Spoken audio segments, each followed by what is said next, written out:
upang maunawaan namin yung bawat salita na aming naririnig.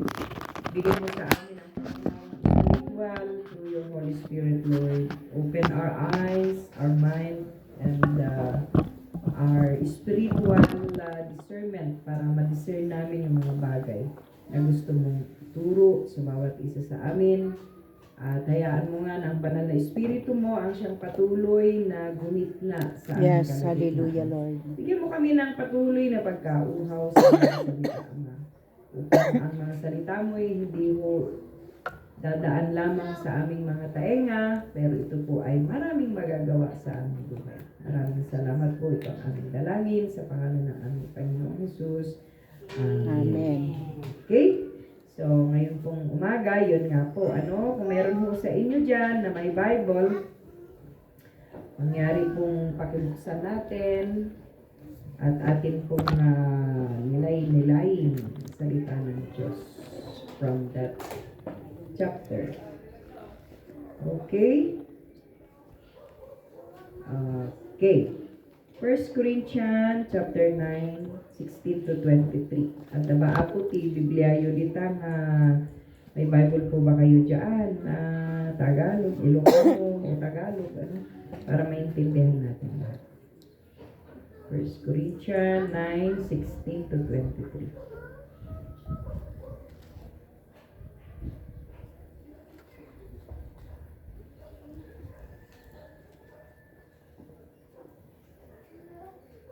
Adda. Si Sister Ednan sa. 9:16 to 23. Okay, basahin ko po sa inyo. Ganito po ang sinasabi. Sapagkat kung ipinangangaral ko ang ebanghelyo ay wala akong sukat ipagmapuri, sapagkat ang pangangailangan ay inaatang sa akin, sapagkat sa aba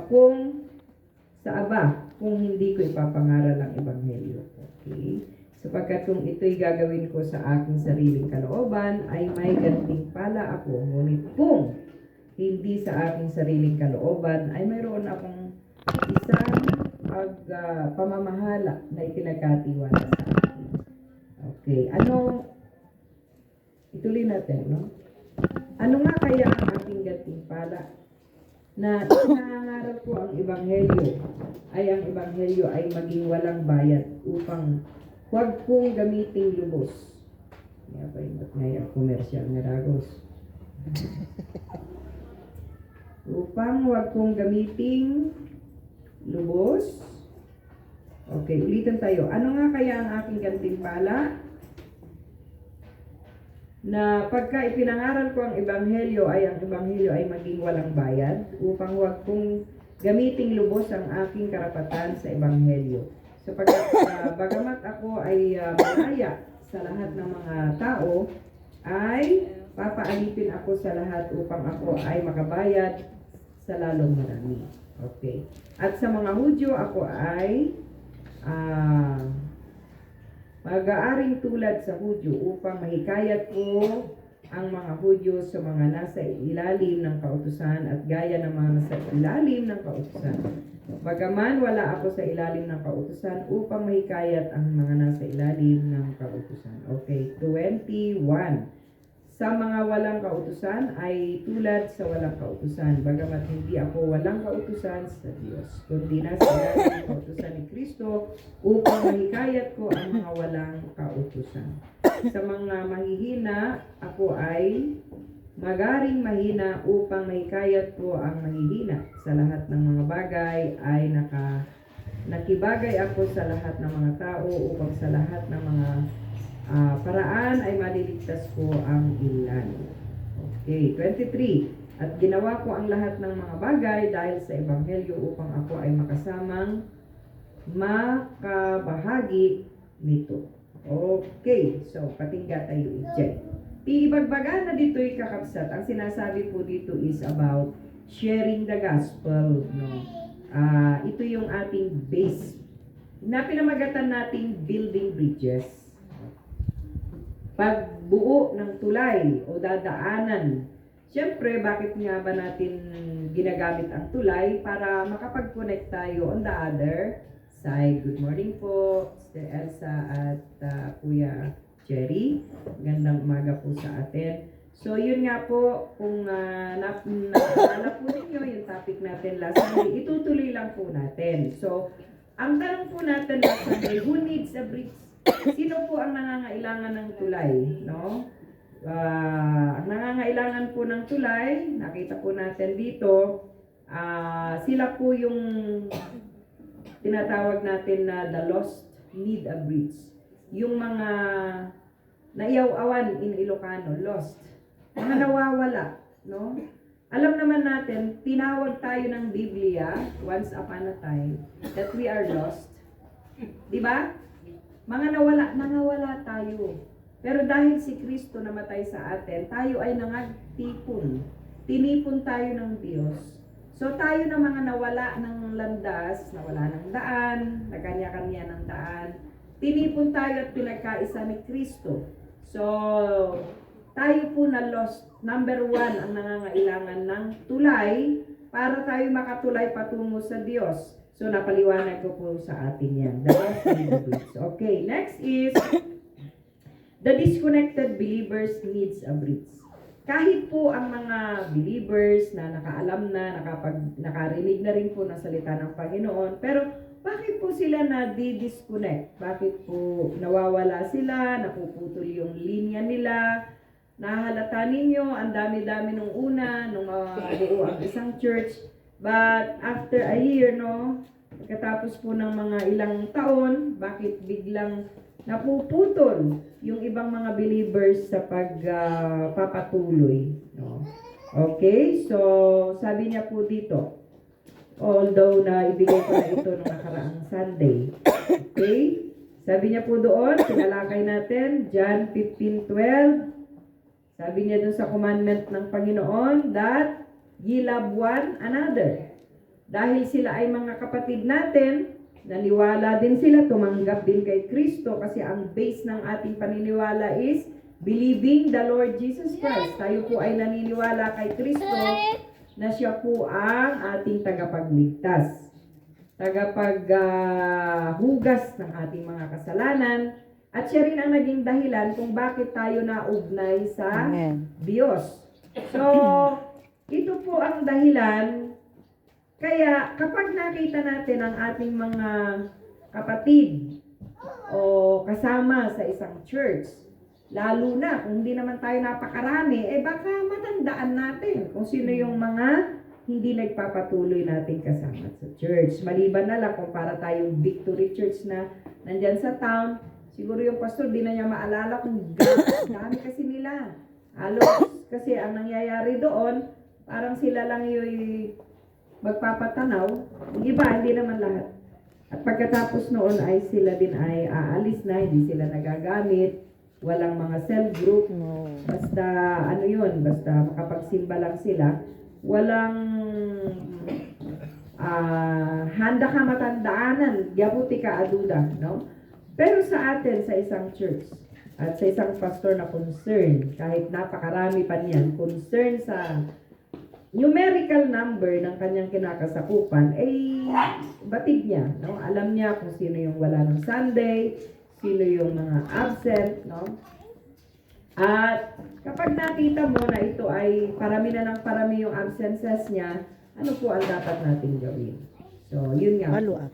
Sabi niya rito, the disconnected believer needs a bridge. Yun pong mga hindi na nauugnay ng mga believers sa loob ng church, tayo po ang maging tulay. Amen! Kaya nga po taga-buo tayo Taga-gawa, taga-buo, tawag dito,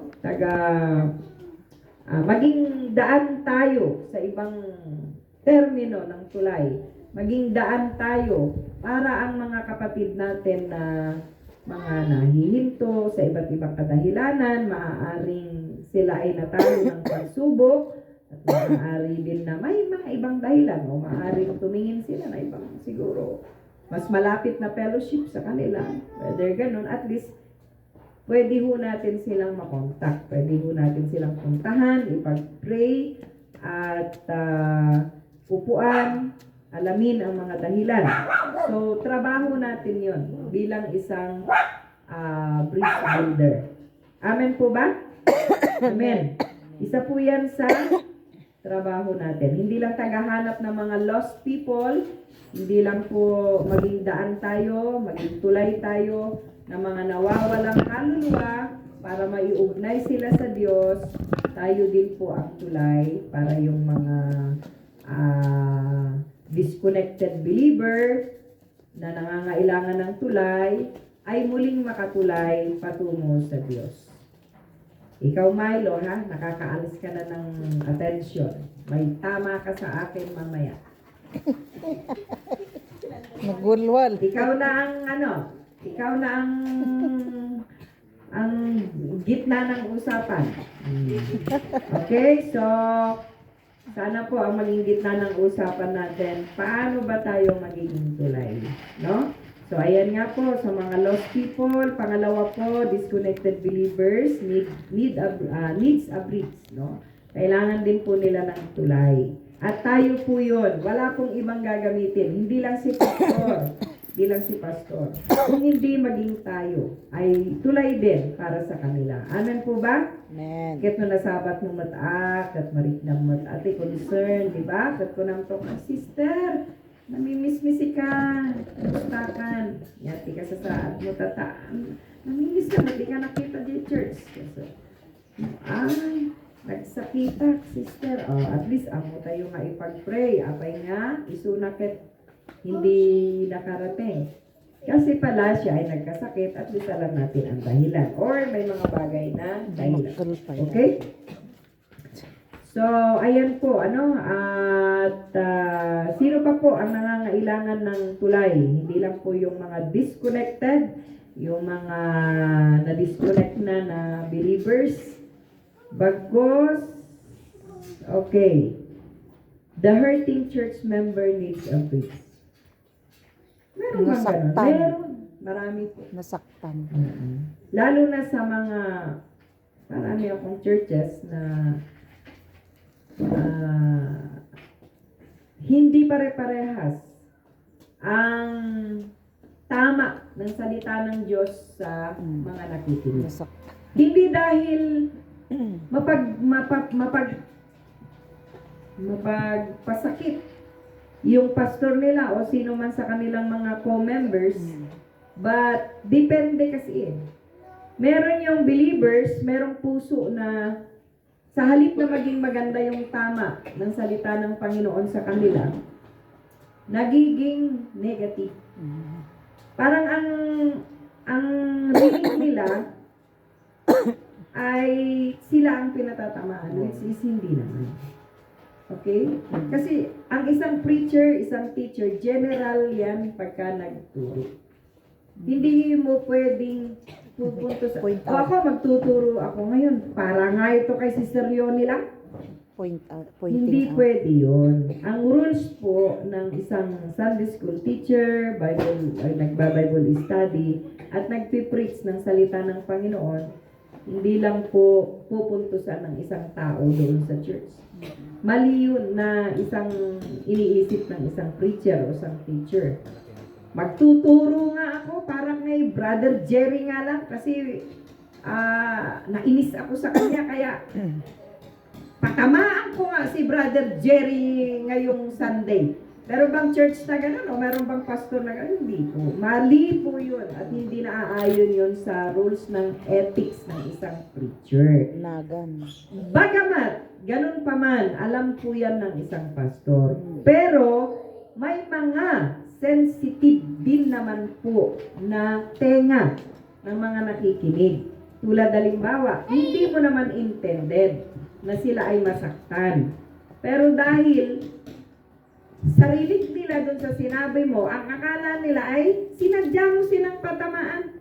Pero kung naniniwala sila doon sa tinatawag nating mga Pentecostal believers na illumination of the Holy Spirit, revelation of the Holy Spirit, teachable of the Holy Spirit, teaching Spirit, na pwede tayong turuan ng Espiritu ng Diyos through His Word, Eh baka ma-realize nila na hindi naman pala nagpapatama si pastor kung hindi yun naman pala ay talagang ibinibigay ng Diyos sa akin para ako ay mabago din. Pero instead na kunin niya para sa sarili niya, iniisip niya na siya ay pinatatamaan. Kaya, na-hurt siya. Saktan. Nasasaktan siya. Kaya man lang mapapano, di na nga lang ako a-attend sa church kasi bakit naman ganun? Pag-upo ko. Ako naman ang pinatatamaan ng pastor na yun. Sinasabi niya na ganito, eh hindi naman, walang-wala sa isip ni pastor yun. Hindi niya intended na ikaw ang kanyang tumbukin. Malay ba niya kung anong buhay mo? Pero dun sa pagkakarinig mo, akala mo ikaw ang pinaparinggan. Kaya naman ang ginawa mo na, kinuha mo na ng kinuha yung message at nagtanim ka pa ngayon ng sama ng loob doon sa teacher o doon sa preacher.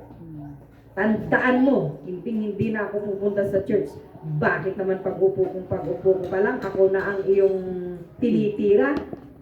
Eh kung ikaw nga, sabi ko naniniwala sa illumination of the Holy Spirit, revelation of the Holy Spirit, Pentecostal Spirit ka na open ng Espiritu ng Diyos, pwede palang mangusap sa mga tao through His Word, through His teachers, preachers. Eh masasabi mo na, forgive me Lord. Alam ko na si pastor nagsasalita o ang Espiritu ng Diyos nagsasalita, hindi lang sa akin, sa aming lahat. Pero ang akala ko lang ako, pero ito pala ay para sa amin. Okay, ganun po yung nagiging status ng mga hearers. But, ito po ay nagiging mitsa sometimes na ang isang church member ay naka-hurt kaya nadi-disconnect sila sa loob ng church. Or either pumupunta pa pero nagtatanim ng day taman ng tayo mangisuro. Yan na naman yung magtuturo na puro si patama. Eh hindi pa nga tapos eh. Hindi pa tapos yung mensahe ng Lord sa iyo eh. Talagang parang patama pero hindi sinasadya nung nagsasalita. Hindi naman. Alam nyo na ako baby Christian at hanggang ngayon naman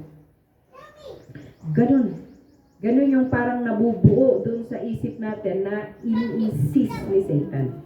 But thank God dahil tayo iminulat niya at naiintindihan natin yung tinatawag na illumination and revelation, interpretation ng Holy Spirit sa buhay natin at pwede natin sabihin, Lord, forgive me.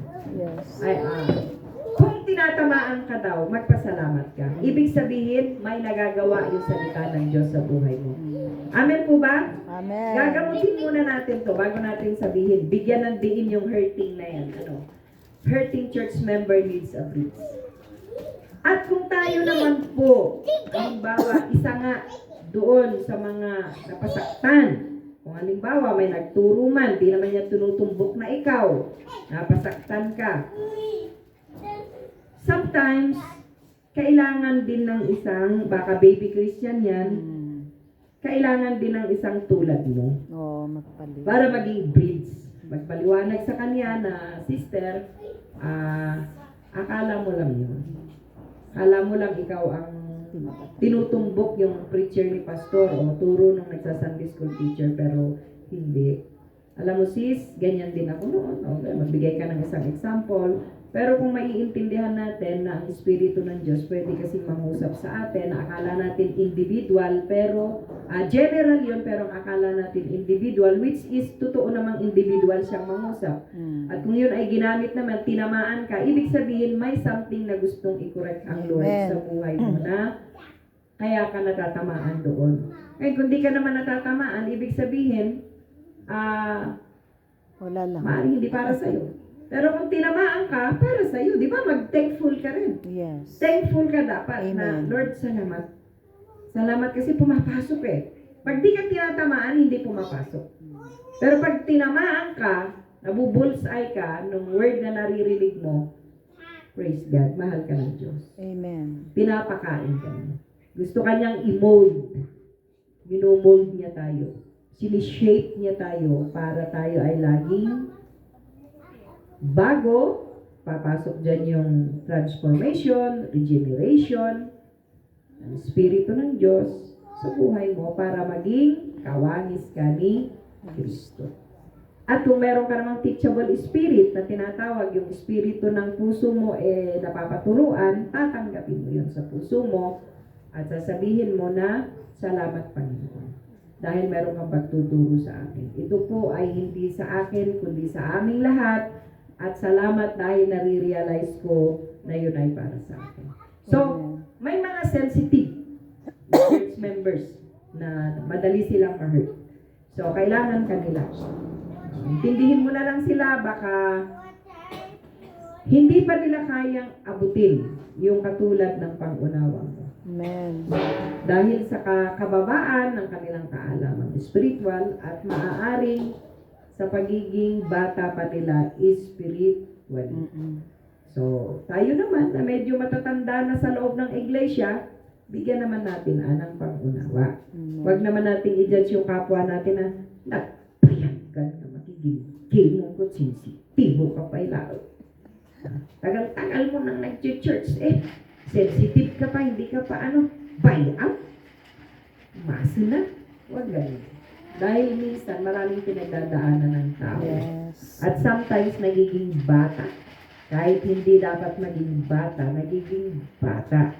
Dahil dun sa mga pinagdadaanan ng buhay. Kaya minsan din, hindi lahat ukos. Hindi naman lahat din pabebe kung hindi baka kailangan din niya ng care natin.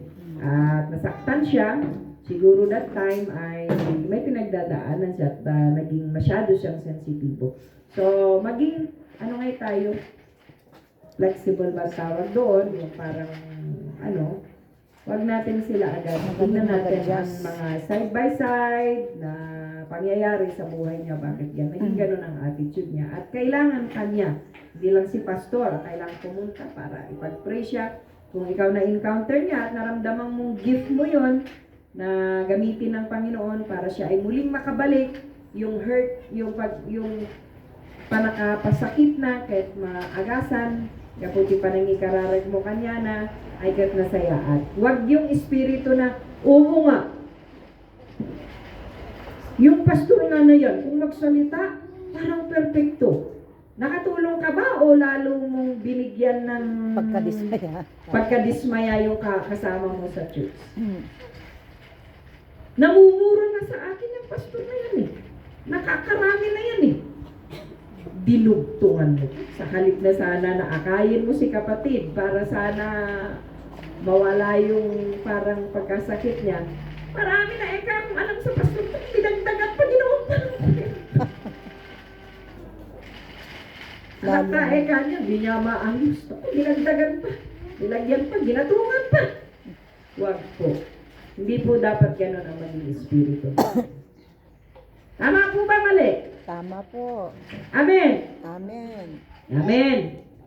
Pag nahalata mo with your spirit na kayong isang kapatid mo nasaktan sa loob ng church, huwag mo munang isingit kahit meron kang gustong sabihin. Na parang gustong-gusto mo rin na sumang-ayon yung espiritu mo dun sa espiritu niya. Tandaan niyo to, ha? Parang gustong-gusto ng espiritong sumang-ayon dun sa chika niya sa'yo. Huwag. Ang isipin mo yung kaluluwa ng kausap mo. Naintindihan ba natin yan? Amen. Amen? Amen. Huwag mo siyang gatungan. Huwag mo siyang gatungan. Okay? I-set aside mo muna yung igagatong mo sana na ichichika mo din. Huwag mong isipin yung nararamdaman mo. Ang isipin mo, paano mo maibabalik yung kapatid mo sa church na hindi niya tinitingnan yung naka-hurt sa kanya. Amen. Amen po ba? Amen. Tiisin mo huwag tsikahan nung gustong-gusto mo sana, sa'yo na lang yun. Huwag mo nang igatong doon sa nakakaramdam ng sa isang tao. Like for example, si Brother Jerry, meron akong hindi gusto. Hindi lang naman sa pastor yan di ba? Meron din yung church members nagkakapasakitan. Di ba may mga ganon, no?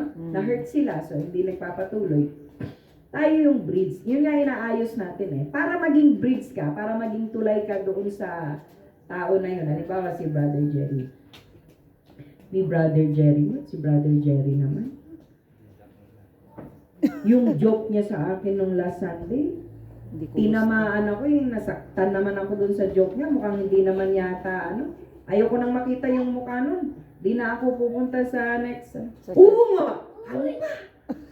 Sa halip sana na, ay, brother, sister, hindi ganun. Sabi ng Panginoon dun sa word niya, hindi Bearing. tayo dapat magtanim ng sama ng loob. Baka hindi naman niya sinasadya. Mas mainam ata mag-usap kayo. At baka hindi naman niya intended na ikaw ay pasaktan, pero na ano mo yung joke niya na nakapasakit sa'yo, eh, maayos yan, sis. Ganun sana, no? Hindi yung, oo nga. Ako nga din. Marami ka pang chinikan kaysa doon sa sinabi niya. Eh, di wala na. Ano nangyari? Naging breeds ka ba? O naging... Sinunog ang Hindi, tunay. meron eh. Pupuntahan din natin yung pag-aaralan din natin. Yung daw, eka nga, maging breeds, hindi maging... yung ano... Pinoto lang Pero yung term na ginamit niya doon. So, yun po. Dahil doon na, andoon yung ating pinag-aaralan, the Hurting Church Members Needs and Breeds. Para po tayo maging tulay sa mga nasaktan, hindi man kay pastor, sa mga kapwa nila, members sa loob ng church. Meron yun, lalo sa mga kabataan. Sheila, tama ba? Parang lagi ko naulimigan pag ano eh, sa mga kabataan. Bakit ba na siya? So, syempre, ang pastor, concerned sa mga ganon. Ayaw niya sanang nakakakita, nakakarinig ng ganon. Kaya ang ginagawa niya, nagiging breeze siya sa kanila. So, minsan, kayo rin na yung people, kayo na mismo, no? Mga ate. Hindi na iwasan yun, di ba? Sa sobrang pagbibiruan, minsan, kakaroon sila ng mga ganon. Sobrang malalim na biro na hindi naman dapat. At kahit din naman hindi lang sa young people, kahit din doon sa iba. Kasi itong bibig natin minsan, masyadong matalim, masyadong madaldal na minsan di natin iniisip yung binabalikas ng ating mga dila. Kung nakakasakit tayo, akala natin tira tayo ng tira, hindi man lang natin nararamdaman na meron palang nasasaktan sa ating mga dila. Kaya ang dila dapat pinipigil din minsan para hindi tayo nakakasakit. Amen ba, Sister Edna? Hanggat kaya nating pigilin, sabi nga ni Apostol Santiago, ang dilang ito, pwede niya kasing sunugin ang buong mundo. Small Masyadong sharp, masyadong pwedeng makatupo, kasi pwede niya siya magsabi ng totoo at hindi. Sinungaling. Pwede siya magsinungaling. So, kung alam mo na hindi pare-parehas, wag mong i-insist yung iniisip mo na bayam ta maisuro. Hindi ko pare-parehas ang ating mga pag-unawa. Uy! Kaya kung natitimbang mo na hindi naman karapat dapat sabihin, it's better to keep your Mouth shut. mouth Shut. shut. Shut out! Plasteran. Nagbablog na tayo. Shout out na tayo dun sa mga Shut out. Shout out. nakikinig na followers natin. Hindi po yun ibig sabihin. Ibig sabihin, Shut. tayo po ay kung Shut. kailangan, wag na lang magsalita. Wag na lang magsalita para maiwasan natin ang makapal. Nga to na. Okay? Amen po ba yun? At maging bridge po tayo sa ilalim ng mga pangyayaring ito. Buti na lang, dito sa Jesus Loves You, wala po yun. And thank God. Pero marami. Sa dami ng churches na ating nalilibot, pinupuntahan, maraming problema na ganyan.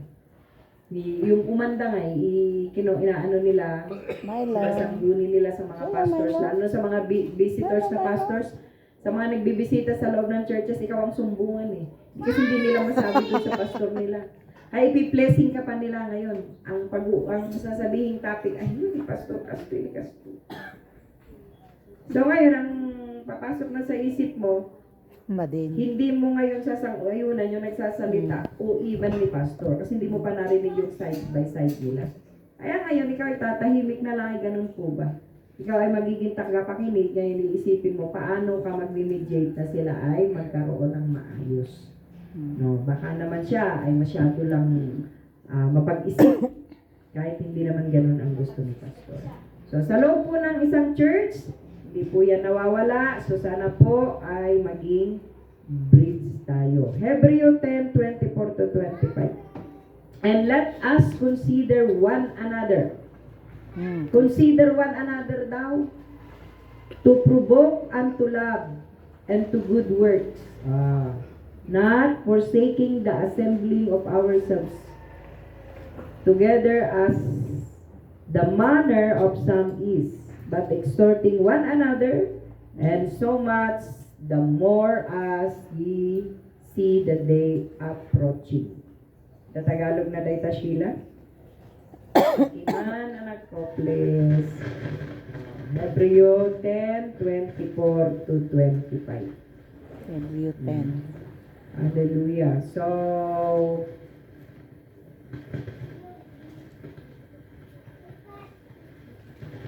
(24) 25. at daytoy. At ngayon, mga tinginan. Oh. Okay? Let us consider, kung ano dyan English. At ngayon, mga tinginan, ibig sabihin, tingnan ninyo ang isa't isa. Upang tayo'y mga udyok sa pag-iibigan at mabubuting gawa. So, ano daw ang ipopromote mo? Love. Pag-ibig at mabubuting gawa. Oh, you see? Deeds. So, ano ang gustong i-insist ni Paul dito sa Hebreo na ito? Let us consider one another. At tayo'y mga tinginan upang tayo'y mga gudyok sa pag-iibigan at mabubuting gawa. Tayo daw sana ang mag-udyok ng mabubuting gawa. Pag-iibigan at mabubuting gawa. So, maging bridge tayo ng pag-ibig at mabubuting gawa. Para yung kapatid mo na hindi nakakaisip nun, ang isip niya puro negatibo, maalisan man lang, mahawa man lang sa mabubuting gawa at pag-ibig na nasa iyo. No. Amen po ba? Amen. Doon sa 25, sabi niya, na huwag nating pabayaan ang ating pagtitipon sa gaya ng ugali ng iba, kung hindi mangag-aralan sa isa't isa at lalo na kung inyong manamalas na malapit na ang araw. Ano yung binibili niya rito na huwag nating pabayaan ang ating fellowship, pagtitipon. Assembling. Kaya walang no man is an island. Di po pwede na, di na ako mag-church kasi mas feel ko na nag-iisa. Hindi po. You need to go to church, makimingle ka, kasi yun po ang bilin ng salita ng Panginoon. No? Kahit merong naka-hurt sa'yo, ang ipanalangin mo paano kayo mag-uusap at maayos kung meron ng ganun. O, matutong magmahal at magpatawad sa mga ganon. Hindi ka fellowship. Dahil sabi niya, huwag niyong pababayaan ng inyong fellowship sa isa't isa. Pakikitipon sa isa't isa. Hindi ko mo may narinig ka na nakapasakit sa iyo. O bagay na nakita ka na nakasaktan ka. Hindi ka na mag-church. Hindi mo magandang inuugali at yan ay ugali ng isang immature Christian. Ibig sabihin, Hindi nag-grow. batang Kristiyano, na kapag alam mo ang bata, tampuhin.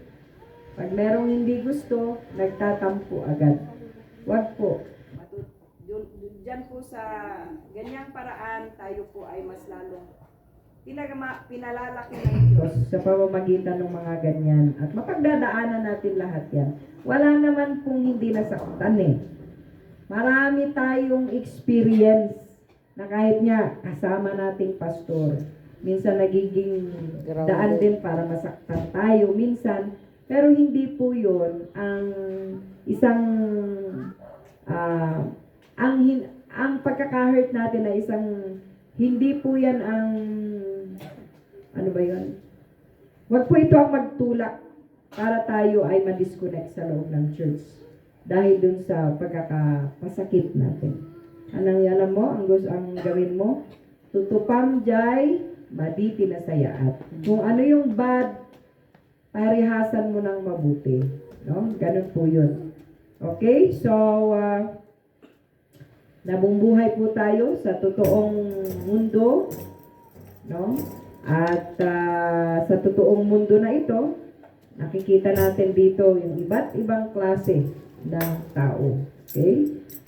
At sometimes, yung mga hurt people, sila po yung hindi nagmo-moving forward. Dahil lagi silang Amen. na-hurt. Pero kung marunong kang magpatawad, idaan mo na lang sa pag-ibig, ang lahat, mas lalo kang lalaki. Amen. Pero kung lagi mong tinitingnan yung anumang sakit ng kalooban sa buhay mo, anumang klase ito, never kang lalago o never ka makapag-move ng maayos sa buhay mo. So, para po keep moving forward tayo, magpatuloy tayo, kalimutan ng anumang bagay na nakapasakit o nakasakit sa atin. Amen. Amen po ba yun? Amen. Forgive and forget, pagpapatawad ang susi ng lahat. Okay? Okay. So, sila po rin ay kailangan nila ang Word of God, ang salita ng Diyos na makakatulong sa kanila para makalimot sila sa mga yun at ikaw ang tulay para dito. Okay. So, hanggang doon lamang po muna. At next, si Pastor Rabioli po magtuturo sa atin sa Sunday kasi wala po tayo. Sa 25 po, itutuloy po natin ito. At makikita natin dito na tayo po ay tinawag ng Diyos na maging tulay builders. Okay? Bridge builders. Okay. Amen ba? Pumapayag po ba kayo na kayo ay isa sa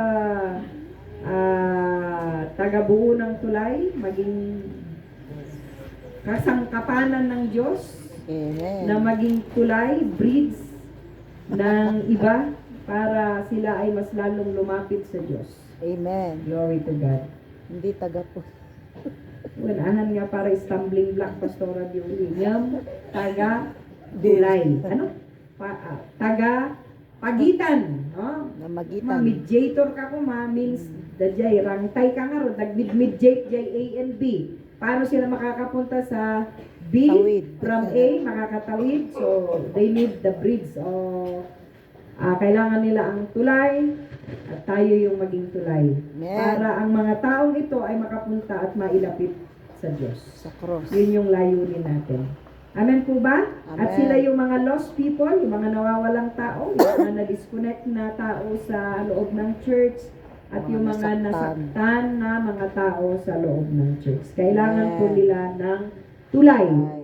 At isa ka doon, Brother Dylan, na piniprepare ni Lord na maging tulay ng mga kabataan para yung buhay nila mapawasto sa Panginoon. Hindi lang kay Brother Dylan, kundi sa ating lahat. Let us pray, Father. We bless your name. Salamat, Panginoon, sa umagang ito. Sa pagkakataong naninay-nilay namin ang mga salita mo. Hindi man ganun kalalim yung pagkakapaliwanag nito, Yes, pero alam hallelujah, ko, Lord. Diyos, na iniiwan ko na po ito sa iyong banal na espiritu upang ito'y patuloy na i-build up mo sa aming mga puso at sa aming mga isipan upang Yes. kami makapagpatuloy na maging tulay sa mga taong nangangailangan sa iyo.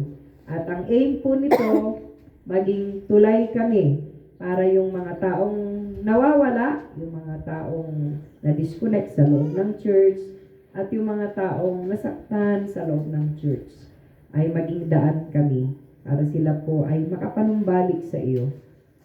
Maibalik nila yung relasyon nila sa iyo, Panginoon. Importante po, Lord, yun, at di namin yan magagawa without yung tulong ng Espiritu mo sa bawat isa sa amin. Kaya Yes, mabigyan Lord. mo po kami ng lakas ng loob, wisdom and knowledge para magawa namin ang lahat sa pamamagitan ng paglibid mo sa bawat isa sa amin. Salamat, Lord, sa mga salita mo sa oras ito. Ito po ang aming samot dalangin. Ini-entrust ko po ang lahat ng hearers sa araw na ito. In the name of Jesus. Yes. Amen. Amen.